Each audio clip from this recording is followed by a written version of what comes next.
اب ہم دیکھتے ہیں کہ سوشل میڈیا کا زمانہ ہے اور اس وقت ہر جانور کی جو اچھا، قیمتی اور خوبصورت ترین جانور ہے اس کی مارکیٹنگ اب سوشل میڈیا کے اوپر ہوتی ہے۔ دیکھنے میں یہ آتا ہے کہ جی مارکیٹنگ کے دوران خوبصورت قسم کی ویڈیو بنائی جاتی ہے، خوبصورت قسم کی تصاویر لی جاتی ہیں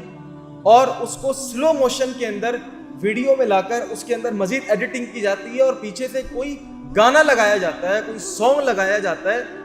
میں سمجھتا ہوں کہ یار ہماری جو قوم ہے یہ اس وقت کس طرف جا رہی ہے۔ ایک جانور کہ جس نے قربانی دینی ہے، جس نے اللہ کے نام کے اوپر اپنے گلے کو کٹوا دینا ہے، جس نے اللہ کے نام کے اوپر اپنے جسم کا سارا خون باہر نکال دینا ہے،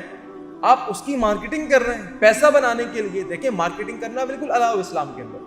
marketing is not prohibited in Islam, it is allowed, لیکن اس کے کچھ پرنسپلز ہیں، اس کے کچھ اصول و ضوابط ہیں۔ آپ اس کی مارکیٹنگ کریں، آپ اس کی ویڈیو بنائیں، سلو موشن کے اندر بھی کریں، لیکن آپ پیچھے کوئی نشید لگا دیں، آپ کوئی نعتیہ کلام لگا دیں، لیکن آپ اس کو سلو موشن میں کر کے پیچھے گانے لگا رہے ہیں اور اس کی ویورشپ ملٹیپل ہوتی جا رہی ہے، لوگ اس کو دیکھ رہے ہیں۔ کیا پیغام دینا چاہ رہے ہیں آپ؟ آج کے پوڈ کاسٹ کے بہاف کے اوپر میں پوری قوم کو یہ پیغام دینا چاہتا ہوں، خاص طور پہ کہ جو بڑے بڑے کیٹل فارمز کے مالکان ہیں، خدا کے واسطے ہم نے پیسے بنانے، پیسہ بنانا یہ اسلام کے اندر